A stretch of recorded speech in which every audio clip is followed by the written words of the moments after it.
जय श्री कृष्णा, राधे राधे। आप सभी का स्वागत है हमारे YouTube बाल गोपाल धीरज पर। आप सभी पर भगवान श्री हरि और माता लक्ष्मी की कृपा सदैव बनी रहे। आज की अध्याय में हम लोग जानेंगे कार्तिक मास की श्रेष्ठता तथा उसमें करने योग्य स्नान, दान, भगवत पूजन आदि धर्मा का महत्व। विभिन्न देवताओं के संतोष के लिए कार्तिक स्नान की विधि तथा स्नान के लिए श्रेष्ठ तीर्थों का वर्णन। कार्तिक व्रत करने वाले मनुष्य के लिए पालनीय नियम। कार्तिक व्रत से एक पतित ब्राह्मणी का उद्धार तथा दीपदान एवं आकाशदीप की महिमा। कार्तिक में तुलसी वृक्ष के आरोपण और पूजन आदि की महिमा। नारायण नमस्कृत्य नर चैव नरोत्तमम देवी सरस्वती चैव ततो जयमुदीरयेत। भगवान नारायण, नरश्रेष्ठ नर तथा सरस्वती देवी को नमस्कार करके जय स्वरूप इतिहास पुराण का पाठ करना चाहिए। ऋषि बोले, सूत जी, हम लोग कार्तिक मास का महात्म्य सुनना चाहते हैं। सूत जी बोले, ऋषियों, तुमने मुझसे जो प्रश्न किया है उसी को ब्रह्मपुत्र नारद जी ने जगत गुरु ब्रह्मा से इस प्रकार पूछा था। पितामह, मासों में सबसे श्रेष्ठ मास, देवताओं में सर्वोत्तम देवता और तीर्थों में विशिष्ट तीर्थ कौन है, ये बताइए। ब्रह्मा जी बोले, मासों में कार्तिक, देवताओं में भगवान विष्णु और तीर्थों में नारायण तीर्थ बदरिकाश्रम श्रेष्ठ है। ये तीनों कलियुग में अत्यंत दुर्लभ हैं। इतना कहकर ब्रह्मा जी ने भगवान राधा कृष्ण का स्मरण किया और पुनः नारद जी से कहा, बेटा, तुमने समस्त लोगों का उद्धार करने के लिए यह बहुत अच्छा प्रश्न किया। मैं कार्तिक का महात्म्य कहता हूँ। कार्तिक मास भगवान विष्णु को सदा ही प्रिय है। कार्तिक में भगवान विष्णु के उद्देश्य से जो कुछ पुण्य किया जाता है उसका नाश मैं नहीं देखता। नारद, यह मनुष्य योनि दुर्लभ है। इसे पाकर मनुष्य अपने को इस प्रकार रखे कि उसे पुनः नीचे न गिरना पड़े। कार्तिक सब मासों में उत्तम है। ये पुण्यमय वस्तुओं में सबसे अधिक पुण्यतम और पावन पदार्थों में सबसे अधिक पावन है। इस महीने में 33 देवता मनुष्य के सन्निकट हो जाते हैं और इसमें किए हुए स्नान, दान, भोजन, व्रत, तिल, धेनु, सुवर्ण, रजत, भूमि, वस्त्र आदि के दानों को विधिपूर्वक ग्रहण करते हैं। कार्तिक में जो कुछ दिया जाता है, जो भी तप किया जाता है, उसे सर्वशक्तिमान भगवान विष्णु ने अक्षय फल देने वाला बतलाया है। भगवान विष्णु के उद्देश्य से मनुष्य कार्तिक में जो कुछ दान देता है उसे वह अक्षय रूप में प्राप्त करता है। उस समय अन्नदान का महत्व अधिक है। उससे पापों का सर्वथा नाश हो जाता है। जो कार्तिक मास प्राप्त हुआ देख पराये अन्न को सर्वथा त्याग देता है, वह तिकृच्छ्र यज्ञ का फल प्राप्त करता है। कार्तिक मास के समान कोई मास नहीं, सत्ययुग के समान कोई युग नहीं, वेदों के समान कोई शास्त्र नहीं और गंगा जी के समान दूसरा कोई तीर्थ नहीं है। इसी प्रकार अन्नदान के सदृश दूसरा कोई दान नहीं है। दान करने वाले पुरुषों के लिए न्यायोपार्जित द्रव्य के दान का सुअवसर दुर्लभ है, उसका भी तीर्थ में दान किया जाना तो और भी दुर्लभ है। मुनिश्रेष्ठ, पाप से डरने वाले मनुष्य को कार्तिक मास में शालग्राम शिला का पूजन और भगवान वासुदेव का स्मरण अवश्य करना चाहिए। दान आदि करने में असमर्थ मनुष्य प्रतिदिन प्रसन्नतापूर्वक नियम से भगवान नामों का स्मरण करे। कार्तिक में भगवान विष्णु की प्रसन्नता के लिए विष्णु मंदिर अथवा शिव मंदिर में रात को जागरण करे। शिव और विष्णु के मंदिर न हो तो किसी भी देवता के मंदिर में जागरण करे। यदि दुर्गम वन में स्थित हो या विपत्ति में पड़ा हो तो पीपल के वृक्ष की जड़ में अथवा तुलसी के वनों में जागरण करे। भगवान विष्णु के समीप उन्हीं के नामों और लीला कथाओं का गायन करे। यदि आपत्ति में पड़ा हुआ मनुष्य कहीं अधिक जल न पावे अथवा रोगी होने के कारण जल से स्नान न कर सके तो के नाम से माजन मात्र कर ले।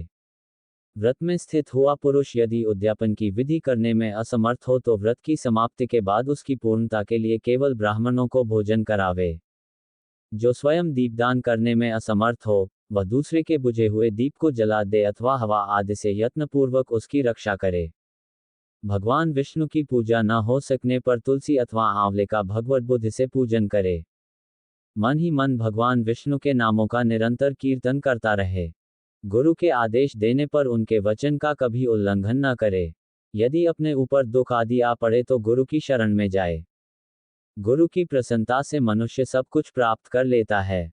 परम बुद्धिमान कपिल और महातपस्वी सुमति भी अपने गुरु गौतम की सेवा से अमृतत्व को प्राप्त हुए हैं। इसलिए विष्णु भक्त पुरुष कार्तिक में सब प्रकार से प्रयत्न करके गुरु की सेवा करे। ऐसा करने से उसे मोक्ष की प्राप्ति होती है। सब दानों से बढ़कर कन्यादान है, उससे अधिक विद्यादान है, विद्यादान से भी गोदान का महत्व अधिक है और गोदान से भी बढ़कर अन्नदान है, क्योंकि यह समस्त संसार अन्न के आधार पर ही जीवित रहता है। इसलिए कार्तिक में अन्नदान अवश्य करना चाहिए। कार्तिक में नियम का पालन करने पर अवश्य ही भगवान विष्णु का सारूप्य एवं मोक्षदायक पद प्राप्त होता है। कार्तिक में ब्राह्मण पति पत्नी को भोजन कराना चाहिए, चंदन से उनका पूजन करना चाहिए, अनेक प्रकार के वस्त्र, रत्न और कंबल देने चाहिए। ओढ़ने के साथ ही रुईदार बिछावन, जूता और छाता भी दान करने चाहिए। कार्तिक में भूमि पर शयन करने वाला मनुष्य युग युग के पापों का नाश कर डालता है।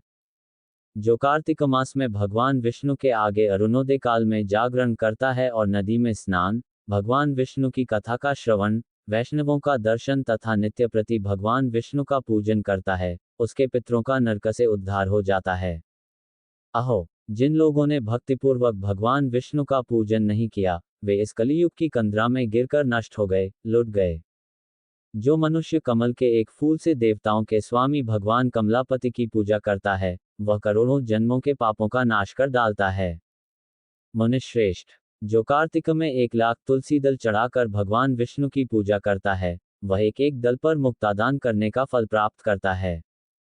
जो के श्रीअंगों से उतारी हुई प्रसाद स्वरूपा तुलसी को मुख में, मस्तक पर और शरीर में धारण करता है तथा के निर्माल्यों से अपने अंगों का मार्जन करता है, वह मनुष्य संपूर्ण रोगों और पापों से मुक्त हो जाता है। भगवत पूजन संबंधी प्रसाद स्वरूप शंख का जल की भक्ति, निर्माल्य पुष्प आदि, चरणोदक, चंदन और धूप ब्रह्महत्या का नाश करने वाले हैं। नारद, कार्तिक मास में प्रातः काल स्नान करे और प्रतिदिन अपनी शक्ति के अनुसार ब्राह्मणों को अन्न दान दे, क्योंकि सब दानों में अन्न दान ही सबसे बढ़कर है। अन्न से ही मनुष्य जन्म लेता और अन्न से ही बढ़ता है। अन्न को समस्त प्राणियों का प्राण माना गया है। अन्न दान करने वाला पुरुष संसार में सब कुछ देने वाला और संपूर्ण यज्ञों का अनुष्ठान करने वाला है। पूर्व काल में सत्यकेतु ब्राह्मण ने केवल अन्न दान से सब पुण्यों का फल पाकर परम दुर्लभ मोक्ष को भी प्राप्त कर लिया था। कार्तिक मास में अनेक प्रकार के दान देकर भी यदि मनुष्य का चिंतन नहीं करता तो वे दान उसे कभी पवित्र नहीं करते। भगवान नाम स्मरण की महिमा का वर्णन मैं भी नहीं कर सकता। गोविंद गोविंद हरे मुरारे, गोविंद गोविंद मुकुंद कृष्ण, गोविंद गोविंद रथांगपाणे, गोविंद दामोदर माधवेती। इस प्रकार प्रतिदिन कीर्तन करे। नित्य प्रति भागवत के आधे श्लोक या चौथाई श्लोक का भी कार्तिक में श्रद्धा और भक्ति के साथ अवश्य पाठ करे। जिन्होंने भागवत पुराण का श्रवण नहीं किया, पुराण पुरुष भगवान नारायण की आराधना नहीं की और ब्राह्मणों के मुख रूपी अग्नि में अन्न की आहुति नहीं दी, उन मनुष्यों का जन्म व्यर्थ ही गया। देवर्षे, जो मनुष्य कार्तिक मास में प्रतिदिन गीता का पाठ करता है, उसके पुण्यफल का वर्णन करने की शक्ति मुझमें नहीं है। गीता के समान कोई शास्त्र न तो हुआ है और न होगा। एकमात्र गीता ही सदा सब पापों को हरने वाली और मोक्ष देने वाली है। गीता के एक अध्याय का पाठ करने से मनुष्य घोर नरक से मुक्त हो जाते हैं, जैसे जड़ ब्राह्मण मुक्त हो गया था। 7 समुद्रों की पृथ्वी का दान करने से जो फल प्राप्त होता है, शालग्राम शिला के दान करने से मनुष्य उसी फल को पा लेता है। अतः कार्तिक मास में स्नान तथा दानपूर्वक शालग्राम शिला का दान अवश्य करना चाहिए। विभिन्न देवताओं के संतोष के लिए कार्तिक स्नान की विधि तथा स्नान के लिए श्रेष्ठ तीर्थों का वर्णन। ब्रह्मा जी कहते हैं, कार्तिक का व्रत आश्विन शुक्ल पक्ष की दशमी से आरंभ करके कार्तिक शुक्ला दशमी को समाप्त करे, अथवा आश्विन की पूर्णिमा को आरंभ करके कार्तिक की पूर्णिमा को पूरा करे। भक्तिमान पुरुष आश्विन शुक्ल पक्ष की एकादशी आने पर भगवान विष्णु को नमस्कार करके उनसे कार्तिक व्रत करने की आज्ञा प्राप्त करे और विधि से कार्तिक व्रत का पालन करे। 12 महीनों में मार्गशीर्ष मास अत्यंत पुण्यप्रद है, उससे अधिक पुण्यफल देने वाला नर्मदा तट पर वैशाख मास बताया गया है। उससे लाख गुना अधिक प्रयाग में माघ मास का महत्व है। उससे भी महान फल देने वाला कार्तिक मास है। इसका महत्व सर्वत्र जल में एक सा ही है। एक ओर सब दान, व्रत और नियम तथा दूसरी ओर कार्तिक का स्नान तराजू पर रखकर ब्रह्मा जी ने तौला तो कार्तिक का ही पलड़ा भारी रहा। स्नान, दीपदान, तुलसी के पौधों को लगाना और सींचना, पृथ्वी पर शयन, ब्रह्मचर्य का पालन, भगवान विष्णु के नामों का संकीर्तन तथा पुराणों का श्रवण, इन सब नियमों का जो कार्तिक मास में निष्काम भाव से पालन करते हैं, वे ही जीवन मुक्त हैं। यह व्रत भगवान श्री कृष्ण को बहुत प्रिय है। सूर्य भक्त, गणेश भक्त, शक्ति उपासक, शिवोपासक और वैष्णव सभी को सब पापों का निवारण करने के लिए कार्तिक स्नान करना चाहिए। सूर्य की प्रीति के लिए जब तक सूर्य नारायण तुला राशि पर स्थित हों तब तक व्रत करना चाहिए। आश्विन की पूर्णिमा से लेकर कार्तिक की पूर्णिमा तक भगवान शंकर की प्रसन्नता के लिए स्नान करना चाहिए। देवी पक्ष अर्थात आश्विन शुक्ल पक्ष की प्रतिपदा से लेकर कार्तिक कृष्ण चतुर्दशी की महारात्रि के आने तक भगवती दुर्गा की प्रसन्नता के लिए स्नान करना चाहिए।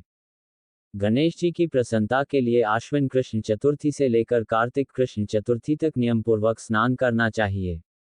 जो आश्विन शुक्ल पक्ष को एकादशी से लेकर कार्तिक शुक्ल एकादशी तक कार्तिक व्रत की समाप्ति करता है, उसके ऊपर भगवान जनार्दन प्रसन्न होते हैं।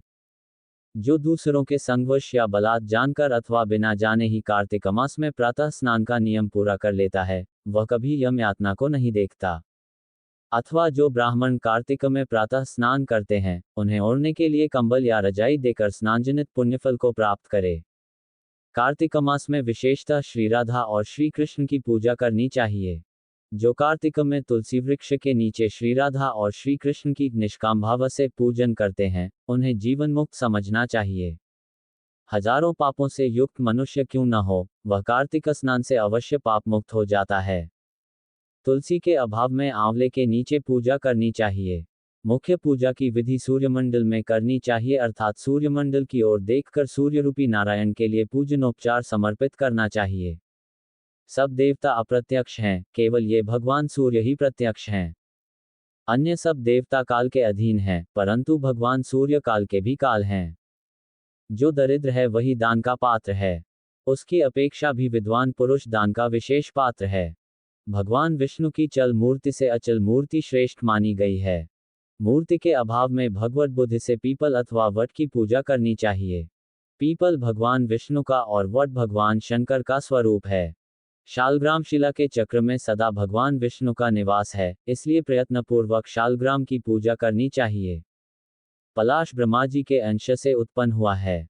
जो कार्तिक मास में उसके पत्तल में भोजन करता है, वह भगवान विष्णु के लोक में जाता है।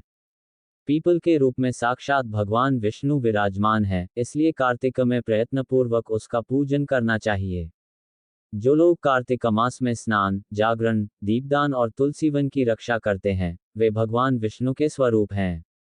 जो भगवान विष्णु के मंदिर में झाड़ देकर स्वस्तिक आदि का निष्काम भाव से मंगल चिन्ह बनाते और भगवान विष्णु की पूजा करते हैं, वे जीवन मुक्त हैं। जब 2 घड़ी रात बाकी रहे, तब तुलसी की मृत्तिका, वस्त्र और कलश लेकर जलाशय के समीप जाए। पैर धोकर गंगा आदि नदियों तथा विष्णु और शिव आदि देवताओं का स्मरण करे। फिर नाभि के बराबर जल में खड़ा होकर इस मंत्र को पढ़े। कार्तिके करिष्यामि प्रातः स्नान जनार्दन। प्रीत्यर्थ तव देवेश दामोदर मया सह। जनार्दन, देवेश्वर दामोदर, लक्ष्मी सहित आपकी प्रसन्नता के लिए मैं कार्तिक में प्रातः स्नान करूंगा। तत्पश्चात ग्रहणार्घ्यम मया दत्तम राध्या सहितो हरे। नमः कमलनाभाय नमस्ते जलशाइने, नमस्तेस्तु हृषिकेश ग्रहणार्घ्यम नमोस्तु ते। भगवन, आप श्री राधा के साथ मेरे दिए हुए इस अर्घ्य को स्वीकार करें। हरे, आप कमलनाभ को नमस्कार है। जल में शयन करने वाले आप नारायण को नमस्कार है। ऋषिकेश, यह अर्घ्य ग्रहण कीजिए, आपको बार बार नमस्कार है। उद्धरण, मनुष्य किसी भी तीर्थ में स्नान करे, उसे गंगा का स्मरण अवश्य करना चाहिए। पहले मृत्तिका आदि से स्नान करके पावमानी ऋचाओं द्वारा अपने मस्तक पर अभिषेक करे। अघमर्षण और स्नानांगतर्पण करके पुरुष सूक्त से सिर पर जल छिड़के। उसके बाद बाहर आकर पुनः मस्तक पर तीर्थ का जल सींचे। फिर हाथ में तुलसी लेकर 3 बार आचमन करके पानी से बाहर धोती निचोड़े। वस्त्र निचोड़ने के पश्चात तिलक आदि करे। कार्तिक में जहां कहीं भी प्रत्येक जलाशय के जल में स्नान करना चाहिए। गर्म जल की अपेक्षा ठंडे जल में स्नान करने से 10 गुना पुण्य होता है। उससे 100 गुना पुण्य बाहरी कुएं के जल में स्नान करने से होता है। उससे अधिक पुण्य बावड़ी में और उससे भी अधिक पुण्य पोखरे में स्नान करने से होता है। उससे 10 गुना झरनों में और उससे भी अधिक पुण्य कार्तिक में नदी स्नान करने से होता है। उससे भी 10 गुना तीर्थ स्थान में बताया गया है। तीर्थ से 10 गुना पुण्य वहां होता है जहां 2 नदियों का संगम हो, और यदि कहीं 3 नदियों का संगम हो, तब तो पुण्य की कोई सीमा ही नहीं है। सिंधु, कृष्णा, वेणी, यमुना, सरस्वती, गोदावरी, विपासा, व्यास, नर्मदा, तमसा, मही, कावेरी, सरयू, क्षिप्रा, चर्मण्वती, चंबल, बितस्ता, झेलम, वेदिका, सोनभद्र, वेत्रवती, बेतवा, अपराजिता, गंडकी, गोमती, पूर्णा, ब्रह्मपुत्रा, मानसरोवर, वाग्मती, शतद्रु, शतल्ज, ये तीर्थ कार्तिक में दुर्लभ हैं। सब स्थलों से अधिक आर्यावर्त, विंध्याचल और हिमालय के भीतर का प्रदेश, उत्तर भारत पुण्यदायक है। उससे भी कोल्हापुरी श्रेष्ठ है। कोल्हापुरी से श्रेष्ठ विष्णुकांची और शिवकांची हैं। उससे श्रेष्ठ है अनंतसेन का निवास स्थान वराह क्षेत्र। वराह क्षेत्र से चक्र का क्षेत्र और चक्र का क्षेत्र से अधिक पुण्यमय मुक्ति का क्षेत्र है। उससे श्रेष्ठ अवंतीपुरी और अवंतीपुरी से श्रेष्ठ बदरिकाश्रम है। बदरिकाश्रम से अयोध्या, अयोध्या से गंगाद्वारा, गंगाद्वार से कनखल और कनखल से भी श्रेष्ठ मथुरा है। क्योंकि कार्तिक में वहां स्वयं भगवान राधा कृष्ण स्नान करते हैं। मथुरा से भी श्रेष्ठ द्वारका है। जिन्होंने भगवान गोविंद में अपने चित्त को लगा रखा है, उनके लिए द्वारका सूर्य के समान पुण्य का प्रकाश करने वाली है। द्वारका से भी श्रेष्ठ भागीरथी हैं। वह भी जहां विंध्य पर्वत से मिलती हैं, वहां अधिक श्रेष्ठ हैं। उससे 10 गुना पुण्य तीर्थराज प्रयाग में होता है। उससे श्रेष्ठ काशी है, जिसके आश्रय से गंगा जी भी मनुष्यों के सब पापों का नाश करती हैं। काशी में पंचगंगा तीर्थ है, जो तीनों लोकों में विख्यात है। कार्तिक मास आने पर रौरव नरक में पड़े हुए पितर भी चिल्लाते हैं कि क्या हमारे वंश में कोई ऐसा भाग्यवान पैदा होगा, जो पंचगंगा में जाकर हमारे लिए नरक से उद्धार करने वाला तर्पण करेगा। लाखों पाप करके भी मनुष्य यदि पंचगंगा में नहाकर विंधुमाधव जी की पूजा करे तो उसके सभी पाप तत्काल नष्ट हो जाते हैं। कुछ रात बाकी रहे तभी स्नान किया जाए तो वह उत्तम और भगवान विष्णु को संतुष्ट करने वाला है। सूर्योदय काल में किया हुआ स्नान मध्यम श्रेणी का है। जब तक कृत्तिका अस्त न हो तभी तक स्नान का उत्तम समय है, अन्यथा बहुत विलंब करके किया हुआ स्नान कार्तिक स्नान की श्रेणी में नहीं आता। स्त्रियों को पति की आज्ञा लेकर कार्तिक स्नान करना चाहिए, क्योंकि पति से बिना पूछे जो धर्म कार्य किया जाता है, वह पति की आयु को क्षीण कर देता है। स्त्रियों के लिए पति की सेवा छोड़कर दूसरा कोई धर्म नहीं है। जो पति की आज्ञा का पालन करे, वही इस संसार में धर्मवती है। केवल व्रत आदि से धर्मवती नहीं होती। पति यदि दरिद्र, पतित, मूर्ख अथवा दीन भी हो तो वह वैसा होता हुआ भी स्त्री का आश्रय है। उसके त्याग से स्त्री नरक में गिरती है। जिसके दोनों हाथ, दोनों पैर, वाणी और मन ये काबू में रहें तथा जिसमें विद्या, तप एवं कीर्ति हो, वही मनुष्य तीर्थ के फल का भागी होता है। जिसकी तीर्थों में श्रद्धा न हो, जो तीर्थ में भी पाप की ही बात सोचता हो, नास्तिक हो, जिसका मन दुविधा में पड़ा हो तथा जो कोरा तर्कवादी हो, ये 5 प्रकार के मनुष्य तीर्थफल के भागी नहीं होते। जो ब्राह्मण प्रतिदिन प्रातःकाल उठकर तीर्थ में स्नान करता है, वह सब पापों से मुक्त हो परब्रह्म परमात्मा को प्राप्त होता है। स्नान का तत्व जानने वाले मनीषी पुरुषों ने 4 प्रकार के स्नान बतलाए हैं: वायव्य, वारुण, ब्राह्म और दिव्य। गोधूलि से किया हुआ स्नान वायव्य कहलाता है। समुद्र आदि के जल में जो स्नान किया जाता है, उसे वारुण कहते हैं।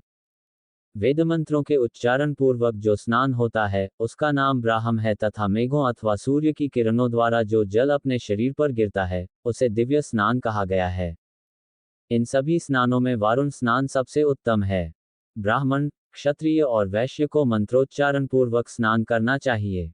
स्त्री और शूद्र के लिए बिना मंत्र के ही स्नान का विधान है। प्राचीन समय में श्रेष्ठ तीर्थ पुष्कर में जहां नंदा संगम है, वहीं नंदा के कहने से राजा प्रभंजन कार्तिक मास में पुष्कर स्नान करके व्याघ्रयोनि से मुक्त हुए थे और नंदा भी कार्तिक में पुष्कर का स्पर्श पाकर परम धाम को प्राप्त हुई थी। कार्तिक व्रत करने वाले मनुष्य के लिए पालनीय नियम। ब्रह्मा जी कहते हैं, व्रत करने वाले पुरुष को उचित है कि वह सदा एक पहर रात बाकी रहते ही सोकर उठ जाए। फिर नाना प्रकार के स्तोत्रों द्वारा भगवान विष्णु की स्तुति करके दिन के कार्य का विचार करे। गांव से नैऋत्य कोण में जाकर विधिपूर्वक मलमूत्र का त्याग करे। यज्ञोपवीत को दाहिने कान पर रखकर उत्तराभिमुख होकर बैठे।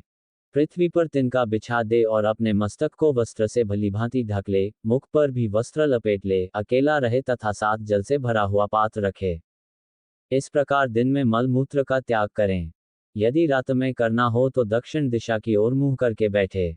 मलत्याग के पश्चात गुदा में 5 या 7 बार मिट्टी लगाकर धोवे। बाएं हाथ में 10 बार मिट्टी लगावे, फिर दोनों हाथों में 7 बार और दोनों पैरों में 3 बार मिट्टी लगानी चाहिए। ये गृहस्थ के लिए शौच का नियम बताया गया है। ब्रह्मचारी के लिए इससे दूना, वानप्रस्थ के लिए 3 गुना और सन्यासी के लिए 4 शौच कहा गया है। ये दिन में शौच का नियम है, रात में इससे आधा ही पालन करे। यात्रा में गए हुए मनुष्य के लिए उससे भी आधे शौच का विधान है तथा स्त्रियों और शूद्रों के लिए उससे भी आधा शौच बताया गया है। शौच कर्म से हीन पुरुष की समस्त क्रियाएं निष्फल होती हैं। तदनंतर दांत और जिह्वा की शुद्धि के लिए वृक्ष के पास जाकर यह मंत्र पढ़े। आयुर्बलम यशो वर्चः प्रजाः पशुवसुनी च ब्रह्म प्रज्ञा च मेधा च त्वं नो देहि वंस्पते। हे वंस्पते, आप मुझे आयु, बल, यश, तेज, संतति, पशु, धन, वैदिक ज्ञान, प्रज्ञा और धारणा शक्ति प्रदान करें। ऐसा कहकर वृक्ष से 12 अंगुल की दांतन ले। दूध वाले वृक्षों से दांतन नहीं लेनी चाहिए। इसी प्रकार कपास, कांटेदार वृक्ष तथा जले हुए पेड़ से भी दांतन लेना मना है। जिससे उत्तम गंध आती हो और जिसकी टहनी कोमल हो, ऐसे ही वृक्ष से दंतधावन ग्रहण करना चाहिए। उपवास के दिन, नवमी और षष्ठी तिथि को, श्राद्ध के दिन, रविवार को, ग्रहण में, प्रतिपदा को तथा अमावस्या को भी काष्ठ से दांतन नहीं करनी चाहिए। जिस दिन दांतन का विधान नहीं है, उस दिन 12 को लेकर लेने चाहिए। विधिपूर्वक दांतों को शुद्ध करके मुंह को जल से धो डाले और भगवान विष्णु के नामों का उच्चारण करते हुए 2 घड़ी रात रहते ही स्नान के लिए जलाशय पर जाए। कार्तिक के व्रत का पालन करने वाला पुरुष विधि से स्नान करे। फिर धोती निचोड़कर अपनी रुचि के अनुसार तिलक करे। तत्पश्चात अपनी शाखा के अनुकूल आहनिक सूत्र की बताई हुई पद्धति से संध्योपासन करे। जब तक सूर्योदय न हो जाए तब तक गायत्री मंत्र का जप करता रहे। ये रात्रिक अंत का कृत्य बताया गया है। अब दिन का कार्य बताया जाता है। संध्योपासना के अंत में विष्णु सहस्रनाम आदि का पाठ करे, फिर देवालय में आकर पूजन प्रारंभ करे। भगवत संबंधी पदों के गान, कीर्तन और नृत्य आदि कार्यों में दिन का प्रथम प्रहर व्यतीत करे। तत्पश्चात आध पहर तक भली भांति पुराण कथा का श्रवण करे। उसके बाद पुराण बाँचने वाले विद्वान की और तुलसी की पूजा करके मध्याह्न का कर्म करने के पश्चात दाल के सिवा शेष अन्न का भोजन करे। बलिवैश्वदेव करके अतिथियों को भोजन कराकर जो मनुष्य स्वयं भोजन करता है, उसका वह भोजन केवल अमृत है। मोक्षशुद्धि के लिए तीर्थ जल भगवत चरणामृत से तुलसी भक्षण करे। फिर शेष दिन सांसारिक व्यवहार में व्यतीत करे। सायंकाल में पुनः भगवान विष्णु के मंदिर में जाए और संध्या करके शक्ति के अनुसार दीपदान करे। भगवान विष्णु को प्रणाम करके उनकी आरती उतारे और स्तोत्र पाठ आदि करते हुए प्रथम प्रहर में जागरण करे। प्रथम प्रहर बीत जाने पर शयन करे। ब्रह्मचर्य व्रत का पालन करे। इस प्रकार 1 मास तक प्रतिदिन शास्त्रोक्त विधि का पालन करे। जो कार्तिक मास में उत्तम व्रत का पालन करता है, वह सब पापों से मुक्त हो भगवान विष्णु के सालोक्य को प्राप्त होता है। कार्तिक मास आने पर निषिद्ध वस्तुओं का त्याग करना चाहिए। तेल लगाना, परान्न भोजन करना, तेल खाना जिसमें बहुत से बीज हों ऐसे फलों का सेवन तथा चावल और दाल, ये सभी कार्तिक मास में त्याज्य हैं। लौकी, गाजर, बैगन, वनभंटा, ऊँटकटारा, बासी अन्न, भैंसीड़, मसूर, दोबारा भोजन, मदिरा, पराया अन्न, कांसी के पात्र में भोजन, छत्राक, कांजी, दुर्गंधित पदार्थ, सामुदायिक संस्था आदि का अन्न, वेश्या का अन्न, ग्राम पुरोहित और शूद्र का अन्न और सूतक का अन्न, ये सभी त्याग देने योग्य हैं। श्राद्ध का अन्न, रजस्वला का दिया हुआ अन्न, जन्नाशौच का अन्न और लसोड़े का फल, इन्हें कार्तिक व्रत का पालन करने वाला पुरुष अवश्य त्याग दे। निषिद्ध पत्तलों में भोजन न करे। महुआ, केला, जामुन और पकड़ी, इनके पत्तों में भोजन करना चाहिए। कमल के पत्ते पर कदापि भोजन न करे। कार्तिक मास आने पर जो वनवासी मुनियों के अनुसार नियमित भोजन करता है, वह चक्रपाणी भगवान विष्णु के परम धाम में जाता है। कार्तिक में प्रातः काल स्नान और की पूजा करनी चाहिए। उस समय कथा श्रवण उत्तम माना गया है। कार्तिक में केला और आंवले के फल का दान करे और शीत से कष्ट पाने वाले ब्राह्मण को कपड़ा दे। जो कार्तिक में भक्तिपूर्वक भगवान विष्णु को तुलसी दल समर्पित करता है, वह संसार से मुक्त हो भगवान विष्णु के परम पद को प्राप्त होता है। श्रीहरि के परम प्रिय कार्तिक मास में जो नित्य गीता पाठ करता है, उसके पुण्यफल का वर्णन सैकड़ों वर्षों में भी नहीं किया जा सकता। जो श्रीमद्भागवत का भी श्रवण करता है, वह सब पापों से मुक्त हो परम शांति को प्राप्त होता है। जो कार्तिक की एकादशी को निराहार रहकर व्रत करता है, वह निसंदेह पूर्वजन्म के पापों से मुक्त हो जाता है। जो कार्तिक में भगवान विष्णु की प्रसन्नता के लिए दूसरे के अन्न का त्याग करता है, वह भगवान विष्णु के प्रेम को भलीभांति प्राप्त करता है। जो राह चलकर थके मांदे और भोजन के समय पर घर पर आए हुए अतिथि का भक्तिपूर्वक पूजन करता है, वह सहस्रों जन्मों के पाप का नाश कर डालता है। जो मूढ़ मानव वैष्णव महात्माओं की निंदा करते हैं, वे अपने पितरों के साथ महारौरव नरक में गिरते हैं।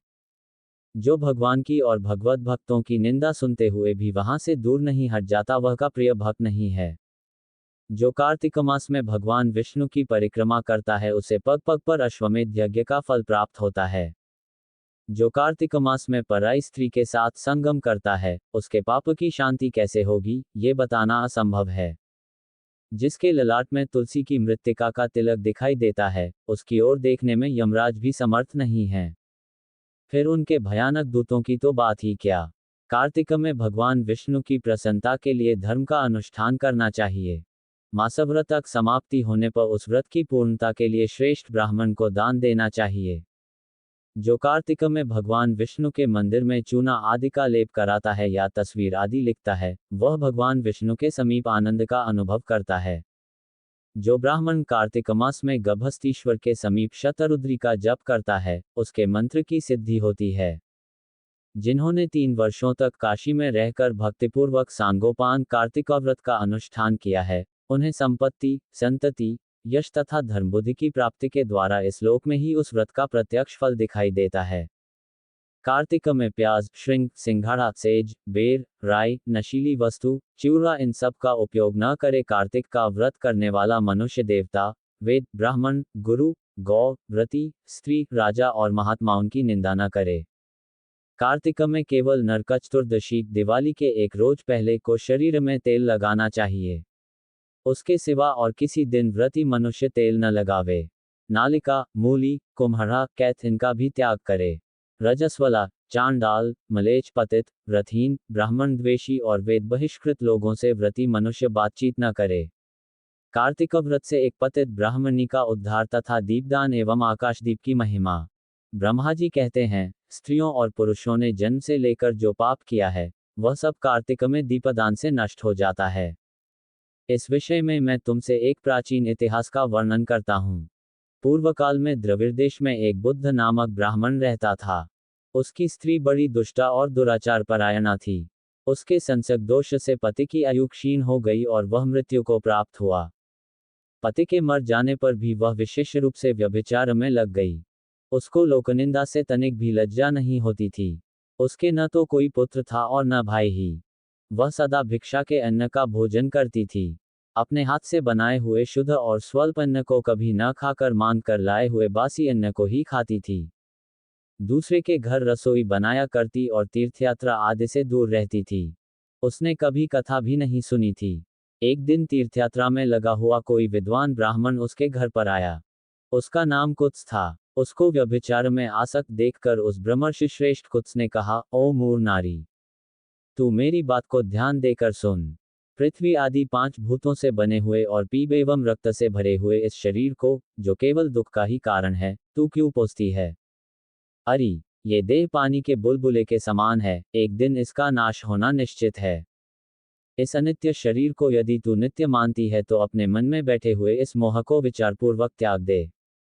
सबसे श्रेष्ठ देवता भगवान विष्णु का चिंतन कर और उन्हीं की लीला कथा को आदरपूर्वक सुन, और जब कार्तिक मास आवे तब भगवान दामोदर की प्रीति के लिए स्नान, दान आदि कर, दीपदान दे, भगवान विष्णु की परिक्रमा करके उन्हें प्रणाम कर। यह व्रत विधवा और सौभाग्यवती सभी स्त्रियों के करने योग्य है। ये सब पापों की शांति और समस्त उपद्रवों का नाश करने वाला है। कार्तिक मास में निश्चय ही दीपदान भगवान विष्णु की प्रसन्नता बढ़ाने वाला है। उद्धरण। ऐसा कहकर कुत्स ब्राह्मण दूसरे के घर चला गया और वह ब्राह्मणी भी कुत्स की बात सुनकर पश्चाताप करती हुई इस निश्चय पर पहुंची कि मैं कार्तिक मास में अवश्य व्रत करूंगी। तत्पश्चात कार्तिक मास आने पर उसने पूरे महीने भर प्रातः सूर्योदय काल में स्नान और दीपदान किया।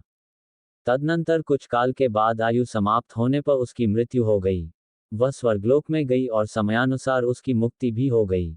कार्तिक के व्रत में तत्पर हो दीपदान आदि करने वाला जो इस दीपदान का इतिहास सुनता है, वह मोक्ष को प्राप्त होता है। नारद, अब आकाशदीप का महात्म्य सुनो। कार्तिक मास आने पर जो प्रातः स्नान में तत्पर हो आकाशदीप का दान करता है, वह सब लोकों का स्वामी और सब संपत्तियों से संपन्न होकर इस लोक में सुख भोगता और अंत में मोक्ष को प्राप्त होता है। इसलिए कार्तिक में स्नान दान आदि कर्म करते हुए भगवान विष्णु के मंदिर के कंगूरे पर एक मास तक अवश्य दीपदान करना चाहिए। महाराज सुनंद ने चंद्र शर्मा ब्राह्मण के बताए अनुसार एक मास तक विधिपूर्वक व्रत किया। वे कार्तिक में प्रतिदिन प्रातःकाल स्नान करके पवित्र होते और कोमल तुलसी दलों से भगवान विष्णु की पूजा करके रात में उनके लिए आकाशदीप देते थे। दीप देने के समय वे इस मंत्र का उच्चारण करते थे, दामोदराय विश्वाय विश्वरूपधराय च नमस्कृत्वा प्रदास्यामि व्योमदीप हरिप्रियम। मैं सर्वस्वरूप एवं विश्वरूपधारी भगवान दामोदर को नमस्कार करके यह आकाशदीप देता हूँ, जो को परम प्रिय है। देवेश्वर, इस व्रत से आप में मेरी भक्ति बढ़े, इस भाव से प्रार्थना करके राजा सुनंद दीपदान करते थे। ब्रह्म मुहूर्त में उठकर वे पुनः आकाशदीप देते थे। उनका प्रातः काल स्नान और भगवान विष्णु की पूजा का क्रम नियम पूर्वक चलता रहा। मास की समाप्ति पर उन्होंने व्रत का उद्यापन करके आकाशदीप के नियम को भी समाप्त किया और ब्राह्मणों को भोजन कराकर इस विष्णु व्रत की पूर्ति की। इस पुण्य के प्रभाव से राजा ने इस लोक में स्त्री, पुत्र, पौत्र और स्वजनों के साथ लाख वर्षों तक पार्थिव भोगों का उपभोग किया और अंत में स्त्रियों सहित सुंदर विमान पर आरूढ़ 4 भुजाधारी, शंख, चक्र, गदा आदि आयुधों से सुशोभित पीतांबरधारी विष्णु का सा दिव्य शरीर पाकर मोक्ष का आश्रय लिया। वे विष्णुलोक में भगवान विष्णु के ही समान सुखपूर्वक रहने लगे। अतः कार्तिक मास में दुर्लभ मनुष्य जन्म को पाकर भगवान विष्णु को प्रिय लगने वाले आकाशदीप का विधिपूर्वक दान देना चाहिए। जो संसार में भगवान विष्णु की प्रसन्नता के लिए आकाशदीप देते हैं, वे कभी अत्यंत क्रूर मुख वाले यमराज का दर्शन नहीं करते। एकादशी से, तुला राशि के सूर्य से अथवा पूर्णिमा से लक्ष्मी सहित भगवान विष्णु की प्रसन्नता के लिए आकाशदीप प्रारंभ करना चाहिए। नमः पितृभ्यः प्रेतेभ्यो नमो धर्माय विष्णुवे। नमो यमाय रुद्राय कांतारपत्ये नमः। पितरों को नमस्कार है, प्रेतों को नमस्कार है, धर्मस्वरूप विष्णु को नमस्कार है, यमराज को नमस्कार है तथा दुर्गम पथ में रक्षा करने वाले भगवान रुद्र को नमस्कार है। इस मंत्र से जो मनुष्य पितरों के लिए आकाश में दीपदान करते हैं, उनके वे पितर नरक में हो तो भी उत्तम गति को प्राप्त होते हैं। जो देवालय में, नदी के किनारे, सड़क पर तथा नींद लेने के स्थान में दीप देता है, उसे सर्वतोमुखी लक्ष्मी प्राप्त होती हैं। जो ब्राह्मण या अन्य जाति के मंदिर में दीपक जलाता है, वह विष्णुलोकम प्रतिष्ठित होता है। जो कीट और कांटों से भरी हुई दुर्गम एवं ऊंची नीची भूमि पर दीपदान करता है, वह नरक में नहीं पड़ता है। पूर्व काल में राजा धर्मनंदन ने आकाशदीपदान के प्रभाव से श्रेष्ठ विमान पर आरूढ़ हो विष्णुलोक को प्रस्थान किया। जो कार्तिक मास में हरिबोधिनी एकादशी को भगवान विष्णु के आगे कपूर का दीपक जलाता है, उसके कुल में उत्पन्न हुए सभी मनुष्य भगवान विष्णु के प्रिय भक्त होते और अंत में मोक्ष प्राप्त करते हैं। पूर्व काल में कोई गोप अमावास्या तिथि को भगवान विष्णु के मंदिर में दीपक जलाकर तथा बार बार जय जय का उच्चारण करके राजराजेश्वर हो गया था। कार्तिक में तुलसी वृक्ष के आरोपण और पूजन आदि की महिमा। ब्रह्मा जी कहते हैं, कार्तिक मास में जो विष्णु भक्त पुरुष प्रातः काल स्नान करके पवित्र हो कोमल तुलसी दल से भगवान दामोदर की पूजा करता है, वह निश्चय ही मोक्ष प्राप्त कर लेता है। जो भक्ति से रहित है, वह यदि सुवर्ण आदि से भगवान की पूजा करे तो भी वे उसकी पूजा ग्रहण नहीं करते। सभी वर्णों के लिए भक्ति ही सबसे उत्कृष्ट मानी गई है। भक्तिहीन कर्म भगवान विष्णु को प्रसन्न करने वाला नहीं होता। यदि तुलसी के आधे पत्ते से भी प्रतिदिन भक्तिपूर्वक की पूजा की जाए तो भी वे स्वयं आकर दर्शन देते हैं। पूर्व काल में भक्त विष्णुदास भक्तिपूर्वक तुलसी पूजन से शीघ्र ही विष्णुधाम को चला गया और राजा चोल उसकी तुलना में गौण हो गए।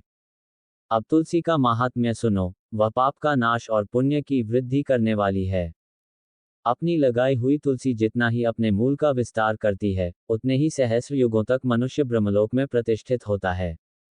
यदि कोई तुलसी संयुक्त जल में स्नान करता है तो वह सब पापों से मुक्त हो भगवान विष्णु के लोक में आनंद का अनुभव करता है। महामुने, जो लगाने के लिए तुलसी का संग्रह करता और लगाकर तुलसी का वन तैयार कर देता है, वह उतने से ही पाप मुक्त हो ब्रह्मभाव को प्राप्त होता है। जिसके घर में तुलसी का बगीचा विद्यमान है, उसका वह घर तीर्थ के समान है, वहां यमराज के दूत नहीं जाते। तुलसी वन सब पापों को नष्ट करने वाला, पुण्यमय तथा अभीष्ट कामनाओं को देने वाला है। जो श्रेष्ठ मानव तुलसी का बगीचा लगाते हैं, वे यमराज को नहीं देखते। जो मनुष्य तुलसी काष्ठ संयुक्त गंध धारण करता है, क्रियमाण पाप उसके शरीर का स्पर्श नहीं करता।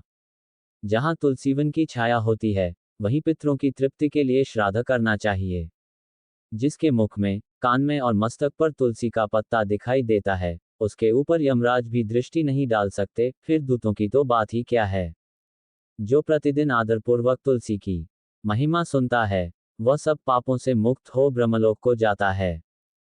पूर्व काल की बात है, काश्मीर देश में हरिमेधा और सुमेधा नामक दो ब्राह्मण थे, जो भगवान विष्णु की भक्ति में संलग्न रहते थे।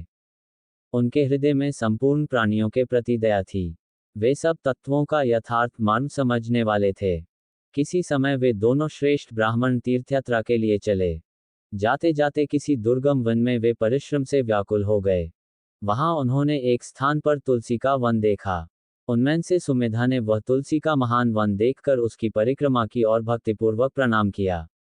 ये देख हरिमेधा ने तुलसी का महात्म्य और फल जानने के लिए बड़ी प्रसन्नता के साथ बार चार पूछा, ब्राह्मण, अन्य देवताओं, तीर्थों, व्रतों और मुख्य ब्राह्मणों के रहते हुए तुमने तुलसी वन को क्यों प्रणाम किया है?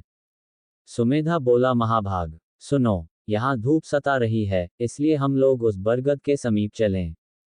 उसकी छाया में बैठकर मैं यथार्थ रूप से सब बात बताऊंगा। वहां विश्राम करके सुमेधा ने हरिमेधा से कहा, विप्रवर, पूर्व काल में दुर्वासा के शाप से जब इंद्र का ऐश्वर्य छिन गया था, उस समय ब्रह्मा आदि देवताओं और असुरों ने मिलकर क्षीरसागर का मंथन किया। उससे ऐरावत हाथी, कल्पवृक्ष, चंद्रमा, लक्ष्मी, उच्चैःश्रवा घोड़ा, कौस्तुभमणि तथा धन्वंतरि रूप भगवान श्रीहरि और दिव्य औषधियां प्रकट हुईं। तदनंतर अजरता और अमरता प्रदान करने वाले उस अमृत कलश को दोनों हाथों में लिए हुए श्री विष्णु बड़े हर्ष को प्राप्त हुए। उनके नेत्रों से आनंदाश्रु की कुछ बूंदें उस अमृत के ऊपर गिरीं। उनसे तत्काल ही मंडलाकार तुलसी उत्पन्न हुई। इस प्रकार वहां प्रकट हुई लक्ष्मी तथा तुलसी को ब्रह्मा आदि देवताओं ने श्रीहरि की सेवा में समर्पित किया और भगवान ने उन्हें ग्रहण कर लिया। तब से तुलसी जी जगदीश्वर श्री विष्णु की अत्यंत प्रिय करने वाली हो गईं। संपूर्ण देवता भगवत प्रिया तुलसी की श्री विष्णु के समान ही पूजा करते हैं। भगवान नारायण संसार के रक्षक हैं और तुलसी उनकी प्रियतमा है, इसलिए मैंने उन्हें प्रणाम किया है। सुमेधा इस प्रकार कह ही रहे थे कि सूर्य के समान अत्यंत तेजस्वी एक विशाल विमान उनके निकट ही दिखाई दिया। उन दोनों के आगे ही वह बरगद का वृक्ष गिर पड़ा और उससे दो दिव्य पुरुष निकले जो अपने तेज से सूर्य के समान संपूर्ण दिशाओं को प्रकाशित कर रहे थे। उन दोनों ने हरिमेधा और सुमेधा को प्रणाम किया। उन्हें देखकर वे दोनों ब्राह्मण भय से विह्वल हो गए और आश्चर्यचकित होकर बोले, आप दोनों कौन हैं? देवताओं के समान आपका सर्वमंगलमय स्वरूप है। आप नूतन मंदार की माला धारण किए कोई देवता प्रतीत हो रहे हैं। उन दोनों के इस प्रकार पूछने पर वृक्ष से निकले हुए पुरुष बोले, विप्रवरो, आप दोनों ही हमारे माता पिता और गुरु हैं, बंधु आदि भी आप ही दोनों हैं। उद्धरण। इतना कहकर उनमें से जो ज्येष्ठ था, वह बोला, मेरा नाम आस्तिक है, मैं देवलोक का निवासी हूँ। एक दिन मैं नन्नवन में एक पर्वत पर क्रीड़ा करने के लिए गया। वहां देवांगनाओं ने मेरे साथ इच्छानुसार विहार किया। उस समय युवतियों के मोती और बेला के हार तपस्या करते हुए लोमश मुनि के ऊपर गिर पड़े। वह सब देखकर मुनि को बड़ा क्रोध हुआ। उन्होंने सोचा, स्त्रियां तो परतंत्र होती हैं, अतः यह उनका अपराध नहीं है। ये दुराचारी आस्तिक ही शाप पाने योग्य है। ऐसा निश्चय करके उन्होंने मुझे शाप दिया, अरे तू ब्रह्मराक्षस होकर बरगद के वृक्ष पर निवास कर। फिर मैंने विनयपूर्वक जब उन्हें प्रसन्न किया तब उन्होंने इस शाप से मुक्त होने की अवधि भी निश्चित कर दी। जब तू किसी ब्राह्मण के मुख से भगवान विष्णु का नाम और तुलसीदल की महिमा सुनेगा तब तत्काल तुझे उत्तम मोक्ष प्राप्त होगा। इस प्रकार मुनि का शाप पाकर मैं चिरकाल से अत्यंत दुखी हो इस वटवृक्ष पर निवास करता था। आज दैववश आप दोनों के दर्शन से मुझे निश्चय ही ब्राह्मण के शाप से छुटकारा मिल गया। अब मेरे इस दूसरे साथी की कथा सुनिए। ये पहले एक श्रेष्ठ मुनि थे और सदा गुरु की सेवा में ही लगे रहते थे। एक समय गुरु की आज्ञा का उल्लंघन करके ये ब्रह्मराक्षस भाव को प्राप्त हो गए, किंतु आपके प्रसाद से इस समय इनकी भी ब्राह्मण के शाप से मुक्ति हो गई। आप दोनों ने तीर्थयात्रा का फल तो यहीं साध लिया। ऐसा कहकर वे दोनों उन श्रेष्ठ ब्राह्मणों को बार बार प्रणाम करके उनकी आज्ञा ले प्रसन्नतापूर्वक दिव्य धाम को गए। तत्पश्चात वे दोनों श्रेष्ठ मुनि परस्पर पुण्यमयी तुलसी की प्रशंसा करते हुए तीर्थयात्रा के लिए चल दिए। इसलिए भगवान विष्णु को प्रसन्नता देने वाले इस कार्तिक मास में तुलसी की पूजा अवश्य करनी चाहिए। आज का अध्याय यहीं पर समाप्त हुआ। इससे आगे का वृतांत सुनिएगा अगले अध्याय में। अब आइए श्रवण करते हैं तुलसी चालीसा और तुलसी माता की आरती। नमो तुलसी महारानी, महिमा अमित न जय बखानी। दियो विष्णु तुमको सन्माना, जग में छायो सुयश महाना। विष्णु प्रिया जय जयते भवानी, तिहु लोक की हो सुख खानी। भगवत पूजा कर जो कोई, बिना तुम्हारे सफल न होई। जिन घर तब नहीं होए निवासा, उस पर कर ही विष्णु नहीं बासा। करे सदा जो तब नित सुमिरन, तय के काज होए सब पूरन। कार्तिक मास महात्म तुम्हारा, ताको जानत सब संसारा। तब पूजन जो करें कुंवारी, पावे सुंदर वर सुकुमारी। कर जो पूजन नित प्रति नारी, सुख संपत्ति से होए सुखारी। वृद्धा नारी करे जो पूजन, मिले भक्ति होवे पुलकित मन। श्रद्धा से पूजे जो कोई, भवनिधि से तर जावे सोई। कथा भागवत यज्ञ करावे, तुम बिन नहीं सफलता पावे। छायो तब प्रताप जग भारी, ध्यावत तुम ही सकल चितधारी। तुम ही मात यंत्रन तंत्रन, सकल काज सिद्धि होवे क्षण में। औषधि रूप आप हो माता, सब जग में तव यश विख्याता। देव ऋषि मुनि और तपधारी, करत सदा तव जय जयकारी। वेद पुराणन तव यश गाया, महिमा अगम पार नहीं पाया। नमो नमो जय जय सुखकारनी, नमो नमो जय दुख निवारनी। नमो नमो सुख संपत्ति देनी, नमो नमो अध काटन छेनी। नमो नमो भक्तन दुख हरनी, नमो नमो दुष्टन मत छेनी। नमो नमो भव पार उतारनी, नमो नमो परलोक सुधारनी। नमो नमो निज भक्त उबारनी, नमो नमो जन काज संवारनी। नमो नमो जय कुमति नशावनी, नमो नमो सुख उपजावनी। जयति जयति जय तुलसी माई, ध्याऊं तुमको शीश नवाए। निज जन जानी मोही अपनाओ, बिगड़े कारज आप बनाओ। करुण विनय मैं मात तुम्हारी, पूर्ण आशा कर हो हमारी। शरण चरण कर जोरी मनाऊं, निशदिन तेरे ही गुण गाऊं।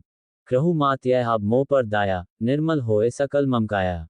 मंगू मात ये बर दीजय, सकल मनोरथ पूर्ण कीजय। जनू नहीं कुछ नेम अचारा, क्षमहु मात अपराध हमारा।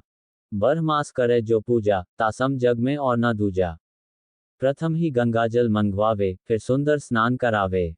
चंदन अक्षत पुष्प चढ़ावे, धूप दीप नैवेद्य लगावे। करे आचमन गंगा जल से, ध्यान करे हृदय निर्मल से। पाठ करे फिर चालीसा की, स्तुति करे मात तुलसा की। यह विधि पूजा करे हमेशा, ताके तन नहीं रहे क्लेशा। करे मास कार्तिक का साधन, सोवे नित पवित्र सिद्ध हुई जाही। है ये कथा महासुखदायी, पढ़े सुने सो भव तर जाए। तुलसी मैया तुम कल्याणी, तुम्हारी महिमा सब जग जानी। भावना तुझे मां नित नित ध्यावे, गा गाकर मां तुझे रिझावे। ये श्री तुलसी चालीसा पाठ करे जो कोय, गोविंद सो फल पावही जो मन इच्छा होए। अब हम लोग तुलसी माता की, तुलसी महारानी नमो नमो। हरि की पटरानी नमो नमो। धन तुलसी पूरन तप कीनो, शालिग्राम बनी पटरानी। जाके पत्र मंजरी कोमल, श्रीपति कमल चरण लपटानी। तुलसी महारानी नमो नमो, हरि की पटरानी नमो नमो।